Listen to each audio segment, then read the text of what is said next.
You are listening to the Wandering Chronicles podcast. I'm Ashley. I'm Jamie. And we're here. We made it. We made it another week. We are here. Yes! We are, in the words of the esteemed Ricky Martin, we are living la vida loca. True words. Truer words have never been spoken. He is a wise man. He also said, she bangs. She bangs. From the Gospel of Ricky Martin. Mm-hmm.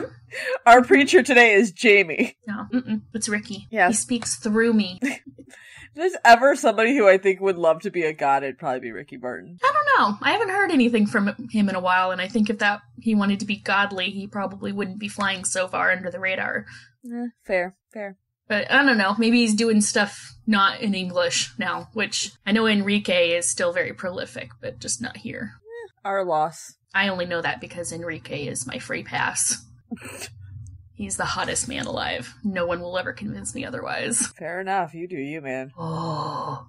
Anyway, how's it going? I don't know how to respond right now. Just smile and nod. That's what usually happens. That's what people usually do. Okay. That's not going to work for a podcast. Never mind. Damn it! You have to use your words. Words are hard. Yep. How you doing? I'm okay. Mm-hmm. Other than having to force feed Izzy her medication and witnessing a car crash this weekend, I'm good. Oh, that's right. Yeah, that's wild. You should talk about that. Yeah, so it was right after I ripped my pants. I know. It was the weirdest sequence of text messages because you texted me that you ripped your pants and no more than 30 seconds later you're like, oh, car just flipped over in front of my apartment. Yeah. And I was like, wait a minute, what's happening? So it's like 1 a.m., like shortly before 1 a.m., and I'm just like, finally, I'm gonna go to bed. And Psych! Nope, just kidding. It like flipped over, and I'm pretty sure I saw another car turn down my street and kind of swerve near the building across from me and then drive off. So like likely a hit and run. I think so. Some bullshit. And like my street, like I live off a major street in Chicago, and I also happen to live at the intersection where they put like a barrier between the two sides of the street. Mm-hmm. It only lasts for like 3 blocks and then it doesn't exist again. Or maybe it does after the intersection past it. I don't know. I don't pay that much attention. But the car hit the beginning of the barrier, and it destroyed the beginning of the barrier, because it's not like those highway barriers. It's like just more decorative. Yeah, it's like just bricks creating a wall and with planters in the middle. It's pretty, but like it's not really gonna hold up against a car. Right. So there's still debris outside my apartment. And I'm surprised that they haven't had people come clean that up just for safety. I mean, it's all in between, like on the planter and stuff, so it's not in the traffic. But I'm sure they will have somebody come clean it up on Monday because it was Friday. I wonder if the people who came and cleaned the actual debris, like on the driving surface, didn't notice the other portion, maybe. Well, I mean, they had to notice. It was literally the bumper off the car and other pieces of plastic that came off the car when it hit the barrier. Plus, I think somebody's jacket was left there. I'm not sure, but there's like a white puffy thing that looks like a white puffy coat. I thought you said puppy. And no! I almost lost my shit. No, nobody left a white puppy in the intersection. That would be terrible. No puppies. But, no puppies were harmed in the filming of this accident. No puppies were harmed at all. Nobody hurts puppies. So that's what I say to my cats when I'm listening to true crime and they make a comment about an animal being hurt. I'm like, this part's fake. No one would ever hurt an animal. Nobody would hurt an animal. Fake. No. This part's totally fake. Not real. They're just like, we don't know English. Okay. So yeah, they hit the barrier and they must have flipped over, and the car was on its side, and there were people outside helping them, and I was obviously in my pajamas in my apartment, but I called. Your ass ripped out? Yes, with my ass ripped out. It's so ridiculous. But I did call 911, and they were like, yeah, we already got a call about that, thanks. That's good. Okay. So I did watch the whole thing. It was kind of fascinating to watch the paramedics and the fire department work. As long as everybody's okay, those things are very interesting. Yeah. And when people get hurt, it can get really gnarly. They did take both driver and passenger out on a stretcher. It looked like at least one of them was a woman, but I couldn't tell about the other one. But neither one seemed like they were in such bad condition that they would die from it. Yeah. But they were probably pretty need to get checked out. Probably really banged up and confused. Oh, yeah. They flipped the entire vehicle. Yeah. Yeah, it was terrifying. So, and the sound, like I told you earlier, it sounded like the garbage trucks picking up garbage. Like, because they have the metal dumpsters here, like the small metal dumpsters, and every time they pick them up, it just like makes that scraping sound. Yeah. And my first thought when I heard that was like, why are they picking up garbage at 1 a.m. on a Friday night, like Saturday morning? Right, when it's not a holiday. Yeah. Sometimes I know they will when they have to catch up for taking a holiday off or something. Yeah. But I'm like, not even 1 a.m. though. Like, that's insane. Yeah, I know. I have no idea when they come get my trash. I just know that I go back there and it's gone to the brim. And then the next time I go out, I can never hear them though. Never. Yeah. I don't know what time they come. And it's on the opposite side of the building, so I don't so you're have not any access privy to see it. I'm still surprised I can't hear it, though. It's not that big of a building that I live in. My building's not very big either, and I can't hear it when they pick up my trash because it's on the other side of the building in the alley, so it just kind of muffles it. Do you have to walk it all the way over there, or do you have like a chute? I always think the buildings with chutes are cool. I have to walk it, but it's not bullshit. It's not a far walk. It literally takes me like a minute to do it. It's not a big deal. Oh, okay. It's better than my last building. Had the garbage in the back of the building, but I didn't have access to the back of the building, so I had to go out to the front and down the alley and then back through the back of the building to throw it away. And I never did that. I always just threw it away in the other person's garbage down the street. I'm like, I don't fucking care. That's what I would do too. Yeah. Apparently that's not legal, bullshit. But I don't care. But it's not like you're throwing away a couch that's going to cost them extra money, you know? No. Hey, Johnny. His eye looks better. Good. He shook his head, something wet landed on my hand, and then I looked at him and his eye was back to normal, so... You got an eye goober. He flung his eye booger onto my hand. Gross. Yeah, but he looks normal now. As normal as that weird cat can ever look. I love you, but you're weird looking. You're like a lizard mated with a cat. He's just slowly blinking at me and just staring like, what? He's slowly blinking at you. That means I love you in cat. I know, and I love him. Oh, that was a nice slow blink. You're so sweet, my boy. I'm obsessed with this cat. I got into an argument with some incel on TikTok this weekend who was commenting. I follow a couple accounts where it's women that are getting out of abusive relationships talking about their experience with marital sexual coercion in their marriage. And there's so many dudes that comment on there like, your body belongs to your husband. That's part of the deal. He gets to have sex with you whenever he wants. Thank you, 1950s. And I always argue with them because I'm like, this person who's going through this experience shouldn't have to be the one that's gonna tell you you're a fucking idiot. Yeah. But they always go to my account and they're like, oh, she has cats. Oh, I hope you're happy with your cats. And I'm like, yeah, my cats are better than you. I am happy with my cats. Absolutely. Yeah, my cats are absolutely, except for when they bite my hand, better than you.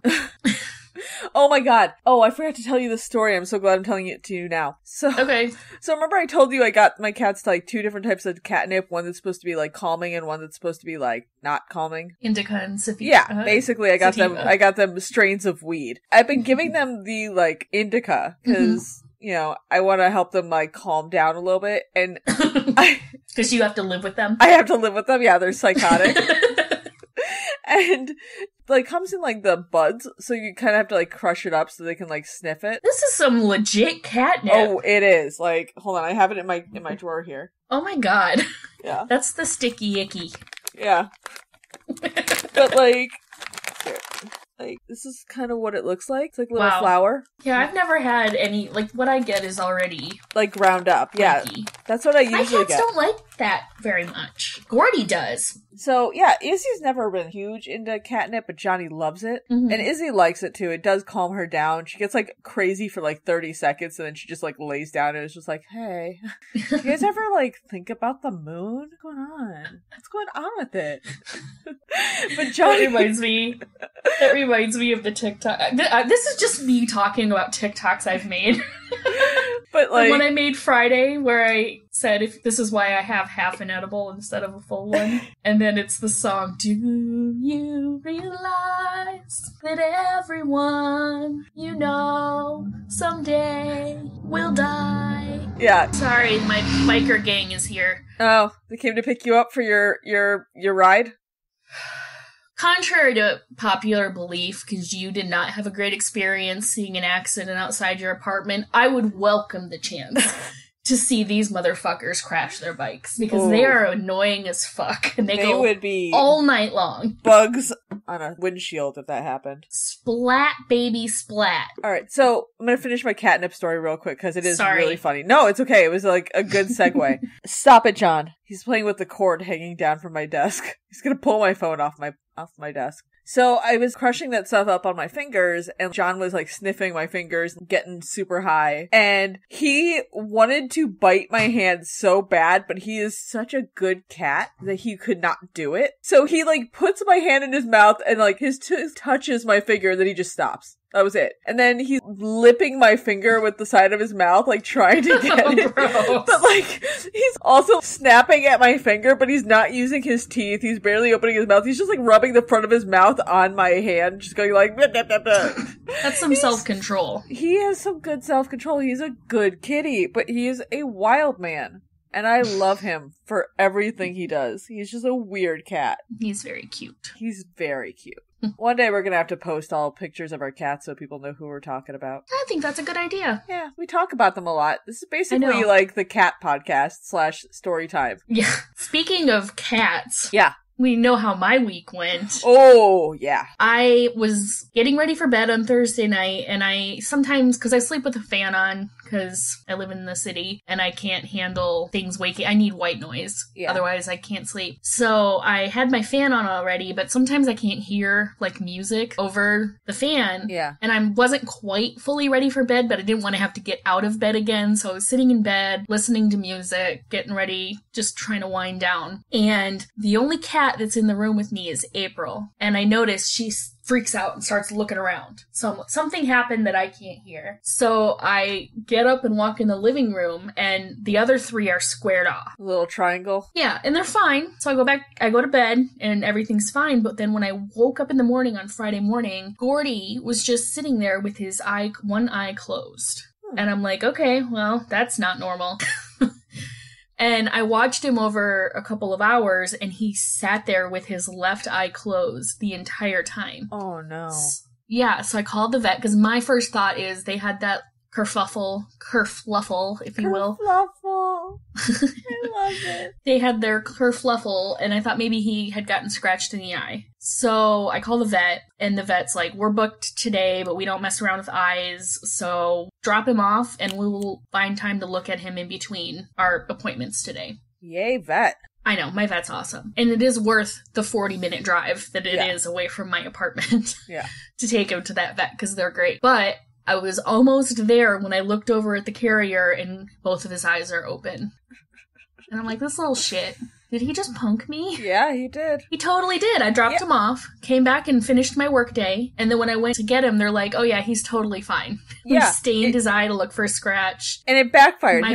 His punking you backfired on him, because then he had a vet appointment. And I told him, I was like, you can't fake sick so hard that you end up in the hospital, buddy. That's not cool. Not cool. But he's a malingerer. Yeah. I was like 2 seconds away from texting that photo I sent you of Johnny's eye last night to the vet, being like, what is this?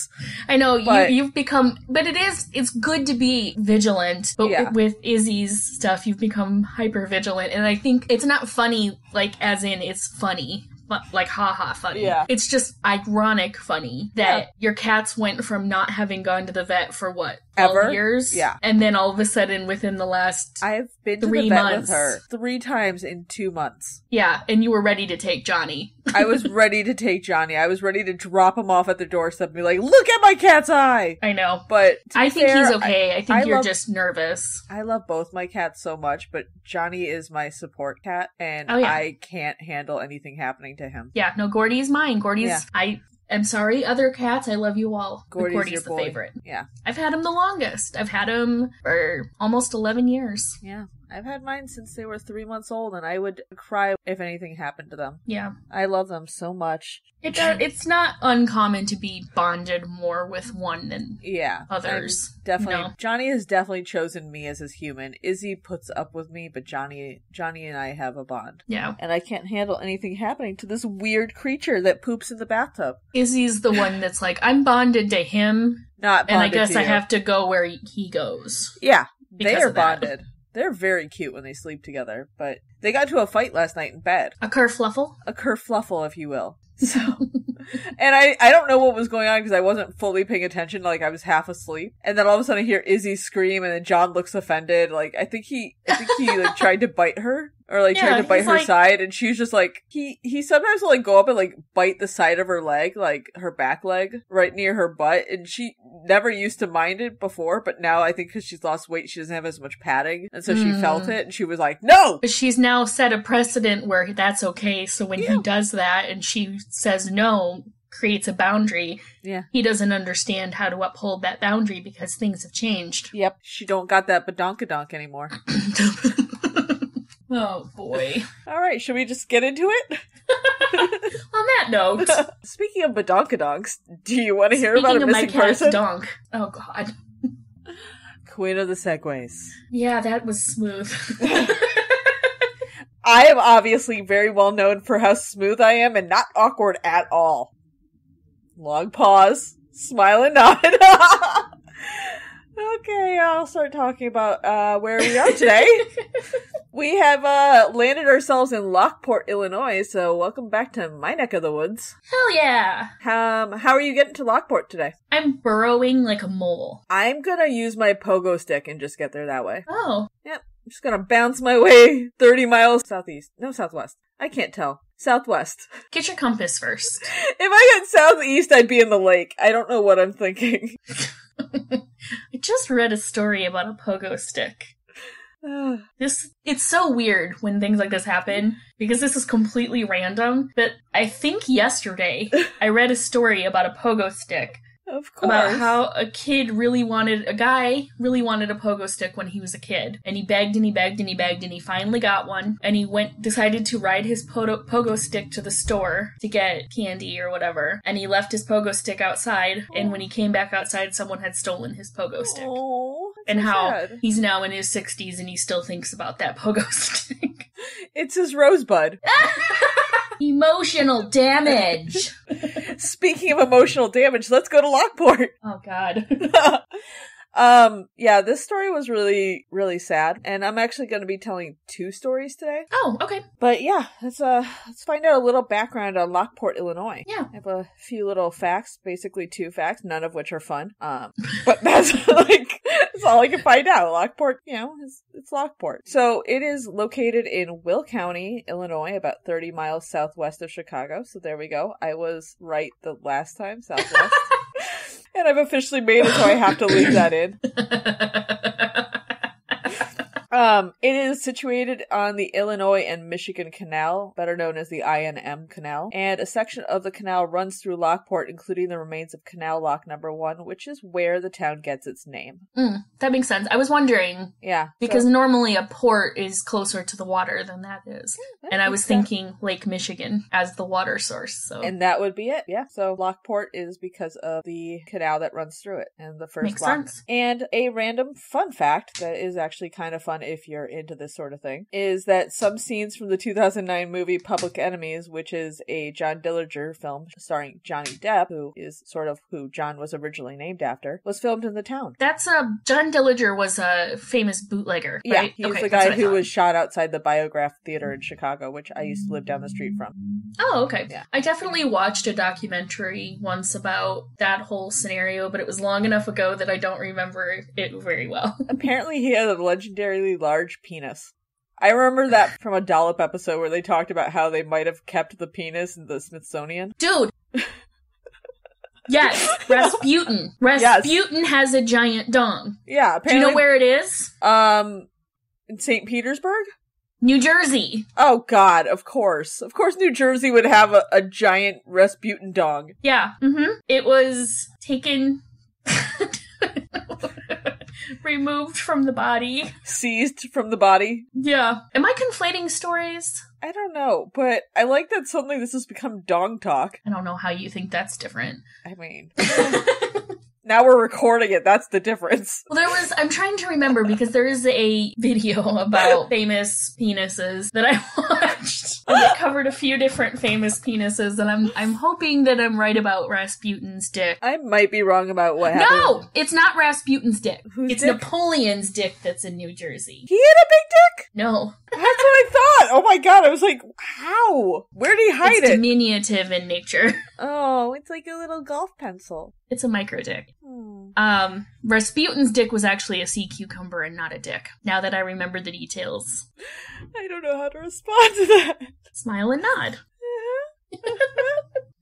That's what I'm doing. I know weird shit about all kinds of stuff. Yeah, I vaguely remember a dollop where they talked about John Dillinger's dick and how, like, there's been rumors of it being kept in, like, a random museum, and I'm thinking it's a Smithsonian, but I don't think I'm right. I don't know. I'd have to listen to that episode again. I need to not think too hard about that. Yeah. Because that's very strange to me when you actually sit back and think of someone's mummified, excised penis just hanging out in a museum somewhere for people to look at. You mean you don't want to think about mummy dong? No. No. Oh my no. God. I'd rather not think about any dong. Fair. But alright, well, I can tell you this story contains no dong. Thank you. I appreciate the trigger warning. You've been warned. No more dong talk. Good. I'm gonna take that as a promise. It is. It absolutely is. Okay. I wasn't expecting this much to come from the mention of John Dillinger's penis. Dude, you know me! That is the biggest lie you've ever told. Okay, I expected some conversation. I'm gonna have a conversation about this. I expected some conversation. I didn't expect Rasputin and Napoleon to be dragged into it. I just am disappointed that you underestimated me to this degree. That's all I'm gonna say about it. I'm sorry. Please forgive me. I love you. I love you. Please forgive me. Alright. I'm the person that people should, like, send random dick That's right. memes to. You are the dick artist. Yeah. Alright. Let's talk about some missing people. Okay. I have to get the giggles out now. No segue. Mm-mm. So I'm going to be talking about two different people. One I found a lot of information on, and one I didn't find very much information on, but there's a reason why I'm covering both of them. Okay. So I will be telling you about Rachel Marie and Melissa Ann. Okay. Okay. So the first one I'm going to start with is Rachel. So her name was Rachel Marie Mellon. She was born October 13th, 1982, and lived in Bolingbrook, Illinois, which is about 13 and a half miles from Lockport. They're in the same county. They're really close to each other, so I'm just gonna let it go because her story is really interesting. Yeah. In 1996, she was a 7th grader at Ward Middle School, where she was an honor student who enjoyed studying science and displayed interest in nature as well as recycling. She sounded like a really cool kid. She was just a baby. She was a baby. She is often described as somebody who usually had a smile on her face, loved to sing, dance, make people laugh, and, according to her father, was a little bit of a people pleaser. Yeah.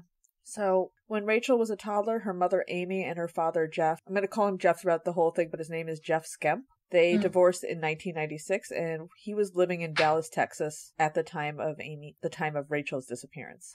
Amy eventually met Vincent Mellon, and they were married. They had 2 kids together. Okay. So, Did he adopt Rachel? I never found information on that. There were some questions I had that were brought up and were just not answered, and there's some really weird statements made by Jeff. Not like weird as in like he's suspicious, but like weird as in why.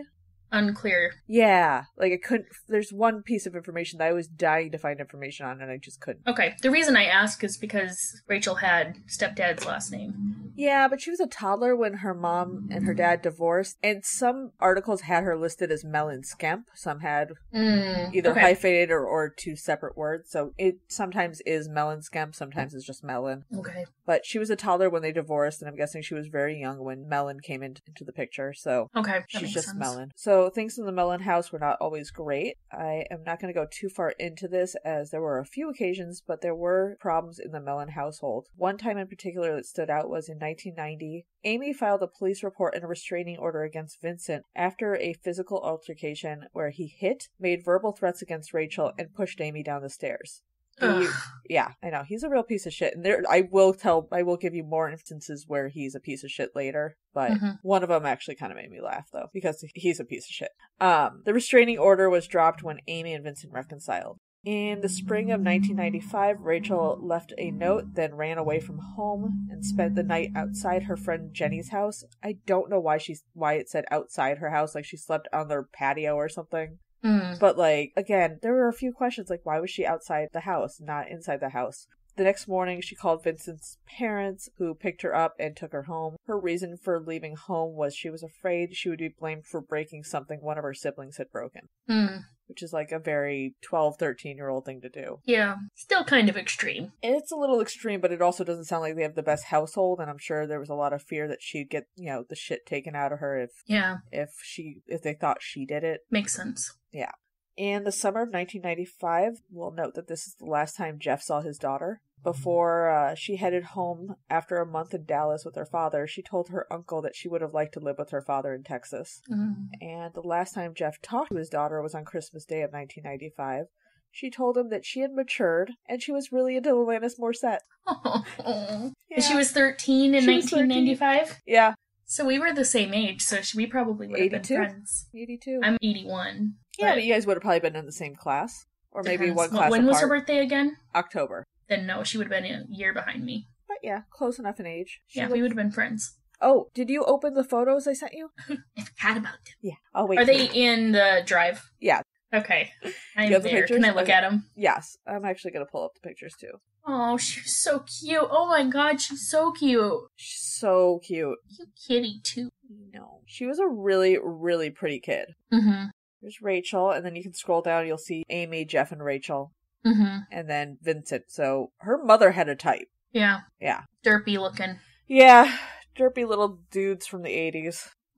Derpy white dudes. Yeah. So. She's a pretty kid. She's a really pretty kid. On January 30th, so the day before she disappeared, her friend said that she had seen her crying by her lockers, which was odd for, again, a kid described as usually smiling. Her friend asked her what was wrong, but Rachel only told her that she had a problem but would take care of it herself. She didn't seem too interested in giving more information, so the friend let it go. I should add, she's been in the school system her whole life. She had a group of friends that were very close that had known each other a long time, so I'm guessing the friend knew when not to push Rachel on more details and was just like, all right, she'll tell us when she's ready. Yeah. On January 31st, 1996, Rachel was home from school with a sore throat. Her stepfather, Vincent, who was unemployed at the time, because was home to monitor her should she need anything. At around 10:45, Rachel called her paternal grandmother, Lucy Skemp, to thank her for a Christmas gift that she had received. According to Lucy, it was a short call, no longer than 5 minutes. Everything seemed normal with Rachel until she got quiet. Lucy recalled asking Rachel, "Is he," meaning Vincent, there? To which Rachel replied, "Yes," and then told Lucy she had to go. That was the last time anyone other than Vincent spoke to Rachel. Now, Rachel calling Lucy was weird on its own, as Jeff had stated the same day he received a call from his mother saying that Rachel had called. The weird part is that, according to Jeff, Rachel was not allowed to talk to Lucy. I don't know why, but the article I read specifically said she was not allowed to talk to her grandmother. Again, I tried to find out why. I looked so many places. I could not find a reason why she was not allowed to talk to her grandmother. Interesting. Yeah, it's just a really weird part of the story. It just doesn't make sense. So that afternoon, Vincent said that they had played some video games together and that the last time he saw her, she was taking a nap wearing a pink sweatshirt or sweater, a pair of yellow sweatpants, and red house slippers. She was also wrapped in a blue blanket, was using some pillows, and she was taking a nap in her bedroom. At this point, around 2:30, he said he took the family's dog, a German Shepherd Duke, out for a walk. He did note that because he hadn't planned on being gone long, he had left the door unlocked to the house. While on this walk, Vincent said that Duke got away from him. Apparently, Duke had a meeting with a rabbit he saw on the walk and just took off after it. He's like, "Peace! Gotta go talk to this rabbit about something to say to that motherfucker. That guy insulted my mom!" So, this resulted in him being away from the house for about half an hour. He returned after being unable to find Duke. There are some disputed claims about what happened between 3 and 5. Vincent said he came home sans Duke, who was later returned by a neighbor between 4:30 and 5 p.m. He said he noticed Rachel was not there, but didn't seem to do anything about it. Amy returned home around 5 p.m. only to find her daughter missing. It did say in a few sources that her sister had arrived home earlier and also noticed Rachel wasn't there. But again, nobody did anything until Amy got home at 5, and that's when Amy called the police. Rachel's sister? Yeah, Rachel's half-sister. Okay. I'm not giving them names because it No, that's... I just wanted to know if you meant Amy's sister or Rachel's sister. No, Rachel's sister. Okay. Returned from school and also noticed Rachel wasn't there and just nobody did anything. So, upon the police officer's arrival, they found that the blue blanket and pillows Rachel had been using during her nap were missing, but her winter coat, shoes, purse, and Walkman. Remember those? Those were fun. Oh, yes, I do. Oh, yeah. I had a blue one. You never leave home without your Walkman, and then, like, you always had to carry your pack of CDs with you or your tapes to, like, change it out in case you wanted to listen to something else. I had a mixtape, and I would switch my mixtape pretty regularly. I mean, kids today just don't understand how hard it was to listen to music on the go. No. So easy now. Or trying to record a song off the radio. Yes, and having to, like, you have to hit it the right moment right after they stop talking, but before, like, anything really starts. And if you mess up, you have to wait for hours. For them to play it again? Yeah. Mm-hmm. And sometimes you get the talking in the beginning.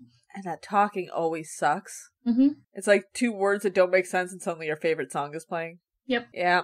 Kids these days have it so easy. Just download it off the internet. Yeah, it's not as good. No, if you don't have to work as hard for it, I think you enjoy it a little bit less. There's no reward if you don't work for it. It's just getting something for nothing. Yep, that's how I feel about it. Yeah, so Rachel obviously was a big fan of listening to music. She was a big fan of Alanis Morissette. Mm-hmm.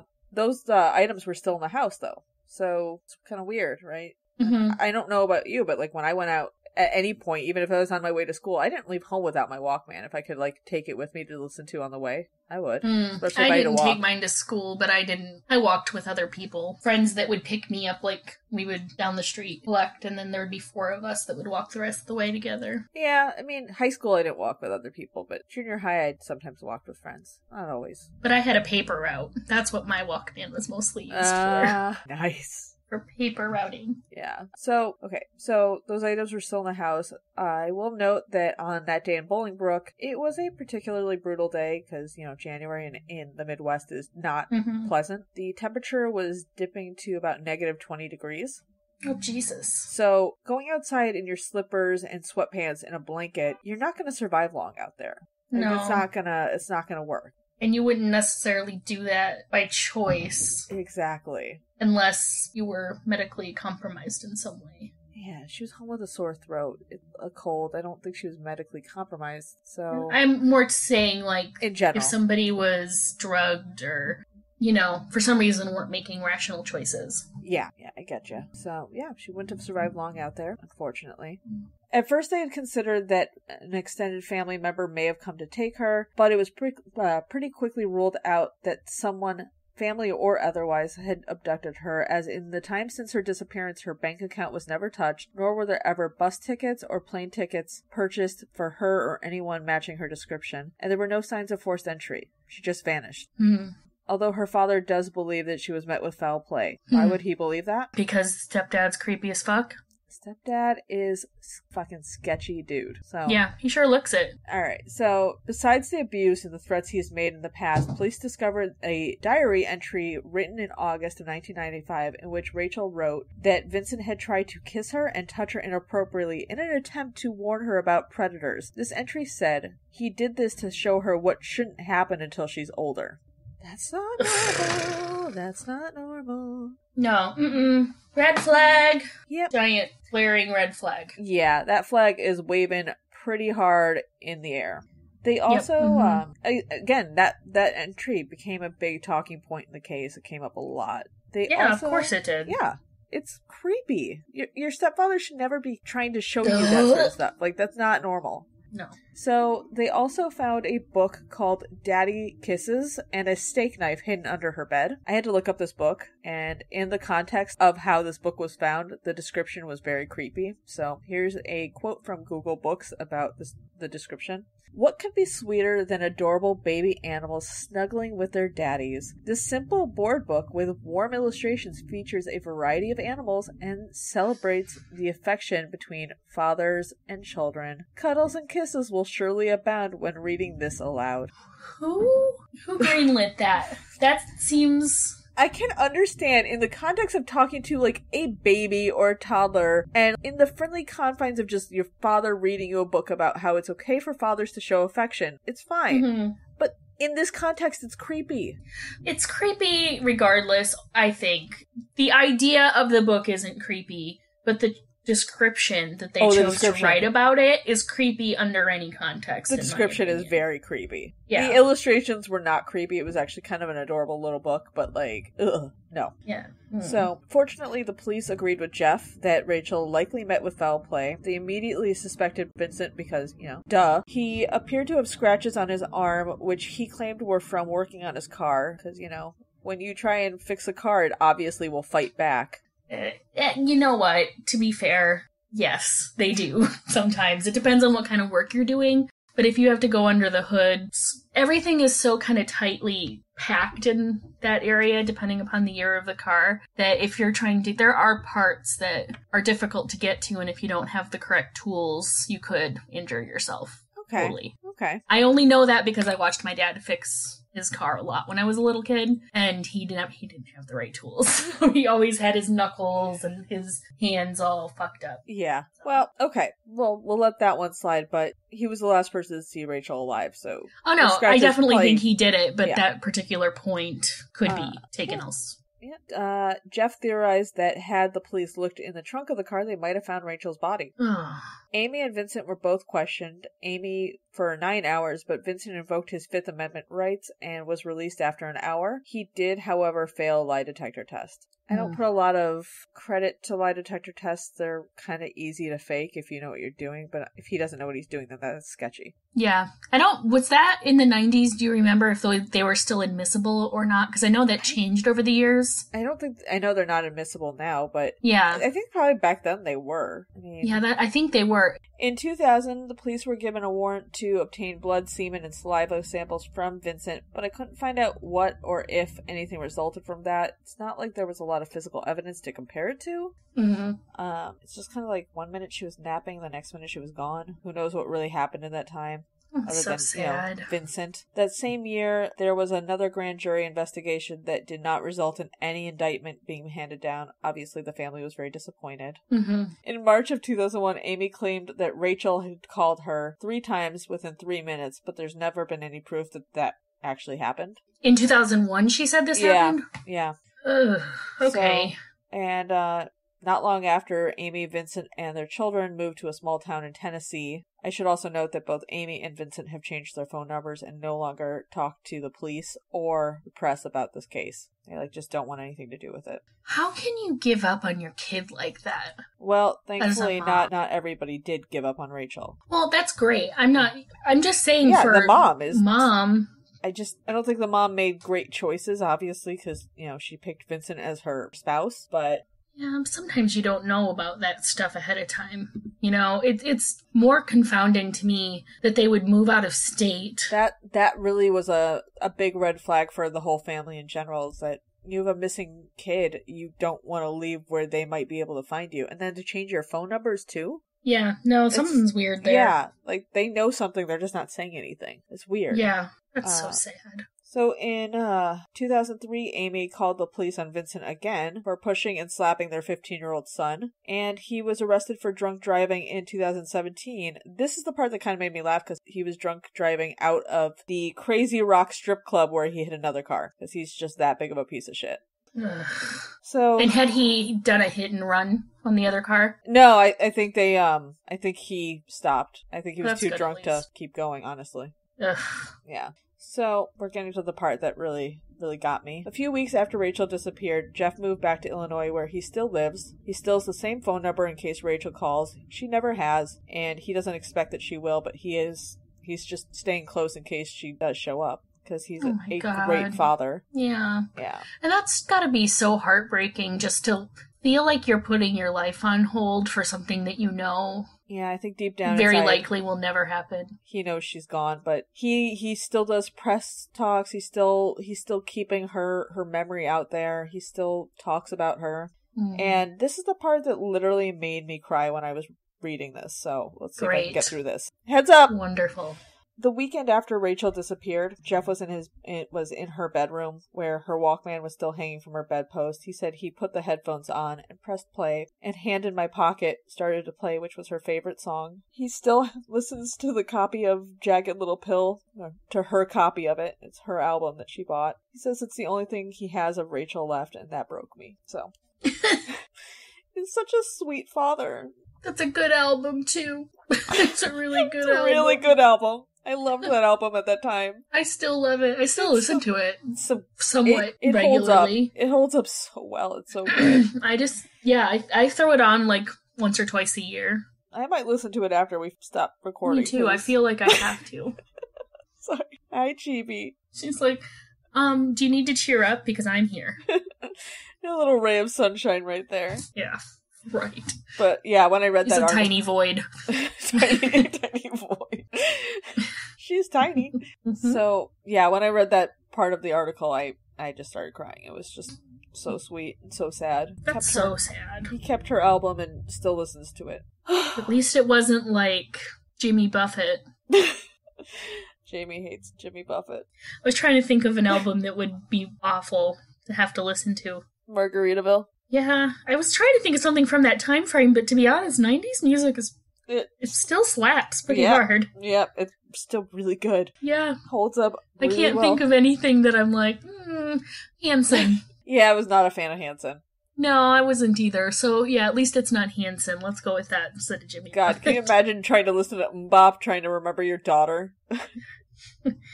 Rachel, yeah, no thank you. Rachel had good taste in music. She did. Yeah. Man, it was timeless. I mean, she's... Alright, so you can also... Did you look at any more of the photos? You can look at the picture of her bedroom. I saw the picture of her bedroom. And the house that she disappeared from. Yeah. And then there's the time-progressed photo of her.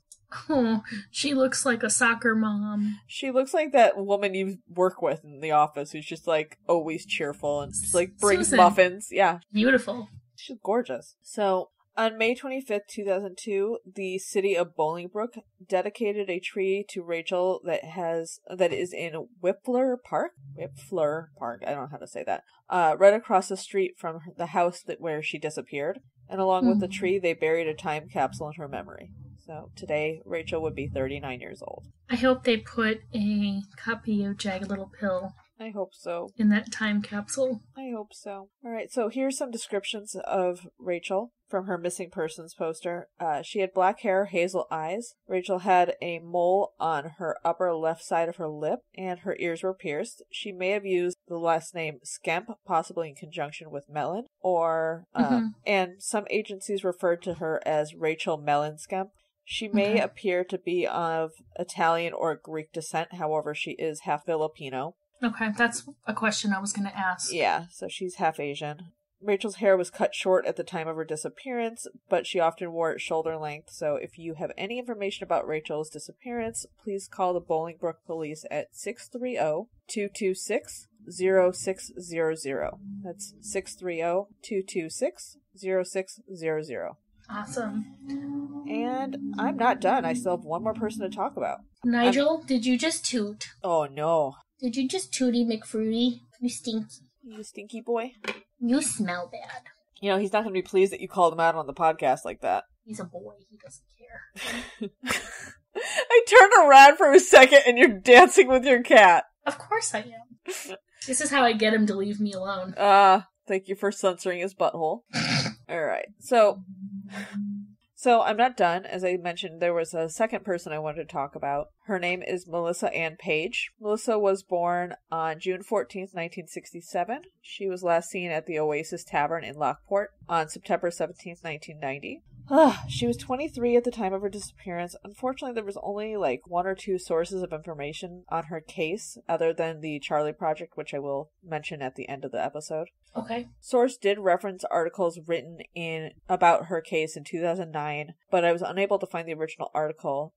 This particular source did quote the article, which was from the Southtown Star, which in short basically indicated that her disappearance had turned into rumors and folklore and that she had hung out with violent people, and that is why she's never been seen since. According to police reports, Melissa had been involved with drug dealers, and several of her acquaintances had told the police that she was killed and put into a wood chipper. Oh my god. Yeah. They stated that Melissa's family couldn't be reached as many of her relatives were dead or incarcerated, which, pisses me off when they do that. Yeah. Now, American Crime Journal did refute this information with, I'm going to quote the author of that article, who I will mention a little bit farther down. A little over a year later, this past October or November, I was contacted by Alicia, cousin of Melissa Ann Page, who informed me that not only is her mother alive, but her father, brother, and not only that, but a large family in Illinois. Her mother contacted me quickly, using several different messages. She was obviously upset. Mrs. Farmer, Melissa's mother, to this day is looking for her child. They hadn't heard from the Will County Sheriff's Office in over a year. I learned that Melissa Page went missing 3 weeks after tragedy struck, and the tragedy that they're referring to here is the death of her cousin, Letitia Herod, who was 17 at the time and one of the 29 people killed in the Plainfield tornado, which happened in 1990. Yeah, this was not an easy one to look into either. It really is one of those situations of sloppy work and really letting human beings slip through the cracks. She was black, so let's just assume her family is dead or locked up because, making assumptions about people. That's what I was going to say. And if someone's, quote, locked up, doesn't that make them easier to talk to because you know exactly where they're located and they can't avoid you? Yeah. That seems like a piss poor excuse for not doing a better job. She was a black girl who hung out with bad people, therefore she got what was coming to her, is basically what the article said. That's basically how the Will County Police had handled it. It's bullshit. Absolute bullshit. That pisses me off. Yeah, me too. I literally wrote ARG in my notes. I was so angry when I was reading this. So I'm glad that there was somebody who took a second look at her story because the original write-up was obviously sloppy and incredibly insulting. Mm-hmm. So thank you, Erica Marie from ourblackgirls.com and Damon Moore with American Crime Journal for filling out her story beyond the lackadaisical original coverage. All I had to do was read the missing persons information to know that on the Charlie Project page to know I wanted to cover more about her. I wasn't able to fill out her whole life before the disappearance. I wish I knew more about her. Yeah. So Melissa was last seen wearing black coveralls, a white blouse, black leather jacket, which honestly this outfit sounds like it would still look hot right now. Like I'd wear that. Sounds cool. Yeah. And black shoes. Melissa was 5'6", 105 pounds. She was an African-American woman with short hair, brown eyes, and has a scar over her right eye. She would be 54 years old today. I'm sure her family would like to know what happened to their daughter, and their sister. So if you know anything about what happened to her, please call the Will County Sheriff's Department at 815-727-8575. You can give her a case number as well, which is 90-264-108. We'll put this information in the show notes as well. Absolutely. And in our social media posts, it will all go up there. Awesome. That's so sad. I followed this back when I was on Facebook, this Facebook page that was trying to identify a John Doe who had been picked up as a hitchhiker, and then there was a fatal car accident. So no one knew. They knew who the driver of the car was because it was his car. Yeah. But no one knew who the passenger was. It was likely just a hitchhiker. For years and years, people would say, well, how do you not look for your missing people? Well, it's the same the other direction, too, because if the police aren't looking for them, there's nothing to go off of. How are the people who are missing their person supposed to follow up on leads in possibly other counties, other states, and the problem is, if they don't have police that are actually helping them? And that's the other issue, is that these agencies don't talk to each other. So how do you get information? They do more now than they did in the 90s, but they don't do great now either, let's be honest. No, they don't. So, again, I'm sure Melissa's family and Rachel's family would both like to know what happened to their child, their daughter, their sister. These families deserve to have some closure. Yeah. It's, people just so sad. Help each other out. That's all we can do. Yeah, so, that's heartbreaking. I can't imagine somebody caring about just not knowing what happened to their loved one. Yeah, never seen again. Yeah. No idea. Yeah, so sad. It's incredibly sad, especially with that rumor about what happened to Melissa Page. Like, who wants to think of their child going through a wood chipper? That's awful. No. Ugh. Thank you for taking some time to tell us about them, though, because the more we can talk about these people, between that and between word of mouth and advances in technology, some of these cases are actually getting solved now. So hopefully with some social media and some testing of whatever evidence they have, we'll find Melissa and Rachel. You know, who knows? I was telling you this weekend about a little boy who had been found in the 50s, deceased in Oregon, and they never identified who this baby doe was. I don't think I finished telling you the story, though. Go ahead. But someone did one of those ancestry-type DNA tests, and they were able to identify a distant family member, and because of that, they were able to give him his name back and get him. He was from New Mexico. Oh, wow. So he had been abducted from New Mexico. Oh. And his body was found in Oregon. So, of course, especially in the 50s, there's no real way to get that information around. Nowadays, it's kind of like there's no excuse because the internet would make that easier. Maybe not foolproof, but definitely there would be a way to do it. Yeah. If the money was spent correctly and invested in wanting to do that. But, you know, absolutely. It's great to know that at least some of these types of cases are slowly being solved.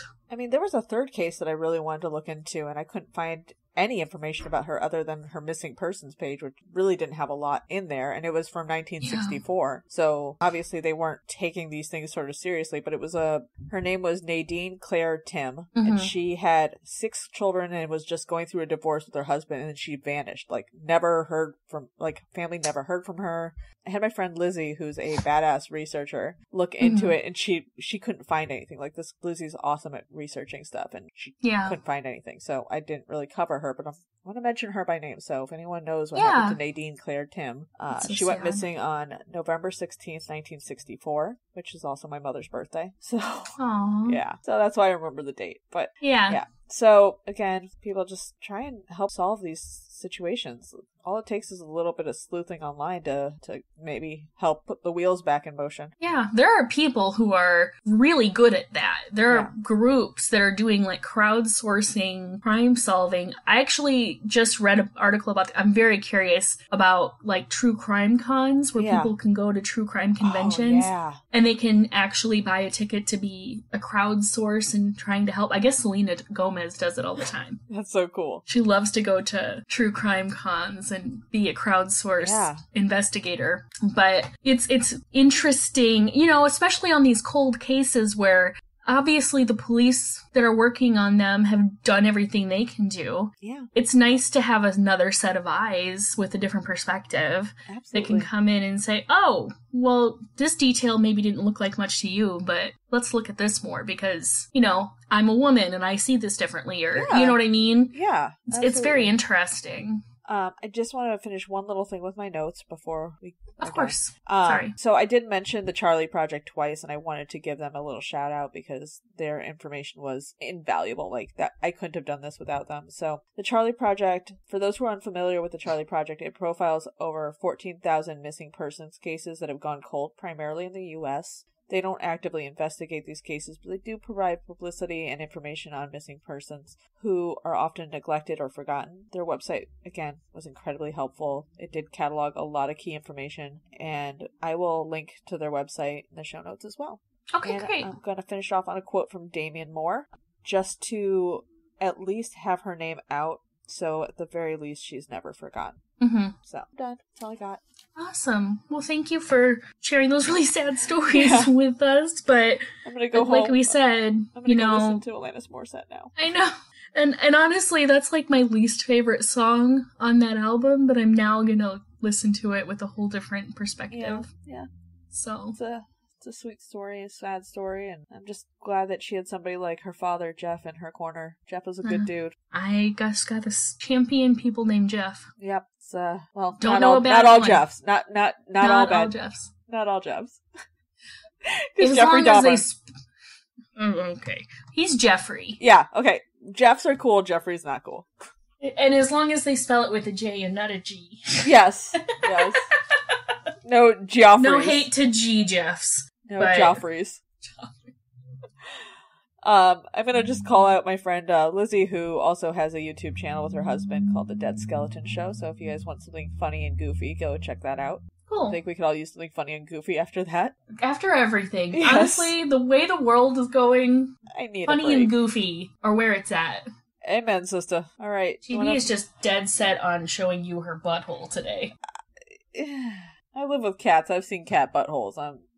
Johnny shows me his butthole every morning and every night. Do you have something you'd like to say? The purring. Thank you for sharing. Oh, she's so cute. I'm such a fan of Chibi. I love her. She hasn't gotten her medicine yet today. Oh, she needs that? Yeah, she'll get it soon. She right. wasn't sleeping in the room where it was. Oh, okay. But yeah, let's see where we're going to go next week. Spin that wheel. Spin that wheel. Spin that wheel. I don't know how to make a wheel sound. No, that was great. That sounded like that was my attempt at a wheel sound. It sounded like the Wheel of Fortune wheel. That's what I was going for. Yeah, so thank you for hearing my vision. I should be a Foley artist. Nailed it. I'm going to quit my job and become a Foley artist. There you go. All right. So we are going to Rhode Island. Ooh, where in Rhode Island?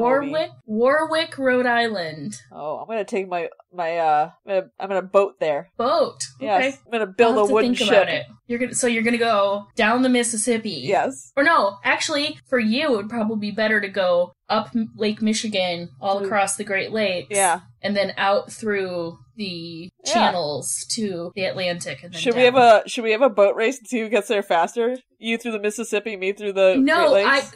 I lose because I don't want to go on a boat or anywhere near the Mississippi River because there are bull sharks. Okay, fair enough. And they're mean, and I don't want to do it. I'm a land lover. Okay. I will raise the sails and see you there. And we're gonna be fantastic. Let's find out what we'll talk about, though.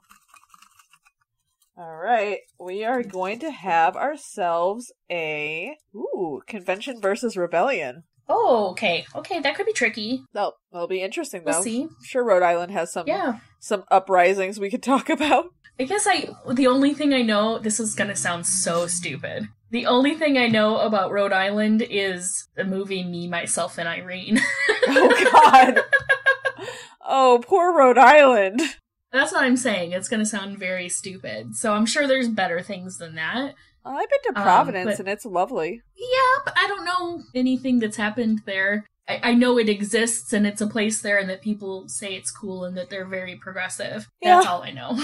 Yeah, all of that is true. I really liked my my long weekend in Providence. It was lovely. Have you been? Okay. Yeah, I've been. I've never been to Rhode Island. Oh, I've been to Providence. That's the only part of Rhode Island I've ever explored. It's not a very big state, so I'm guessing that's not much else. That's what I was going to say. It's a pretty small state, so you're just a stone's throw away, probably. From any other state. What is happening? I don't know. Whatever it is off camera. She's hitting me with her tail very aggressively. Some passive-aggressive bullshit. Mostly aggressive. Can you hear it? I did hear a thump real quick. Chibi's got some issues she'd like to air out. Like, where's my medicine, Mom? I don't feel great. Pointing at me, so... No, her medicine she doesn't like. No. But she'll get it. She'll get it in a little bit. Yeah. Well, yeah, it's almost dinner time. Yep, it is. So I guess I will meet you in Rhode Island. I will raise the sails and see you there. Safe sailing. Aye, aye, Captain. Happy wandering. Bye. Bye. Thank you for listening to the Wandering Chronicles podcast with your hosts, Ashley and Jamie. You can follow us on social media at Wandering Chronicles Pod on TikTok, Wandering Chronicles Podcast on Instagram, Facebook, and YouTube, and WND Chronicle Pod on Twitter. Or you can email us at wanderingchroniclespodcast@gmail.com. If you're enjoying what you're listening to, please leave us a 5-star review on iTunes. But only if you're enjoying what you're listening to. We're very, very sensitive. New episodes drop every Thursday. Please tell everyone you know about this podcast. Your mechanic, that strange girl from high school who randomly messages you on Facebook to try to sell you whatever MLM product that she's currently hawking, the cashier at your local grocery store, your boss, your lawn guy. I bet he listens to podcasts. Okay, thanks. Bye!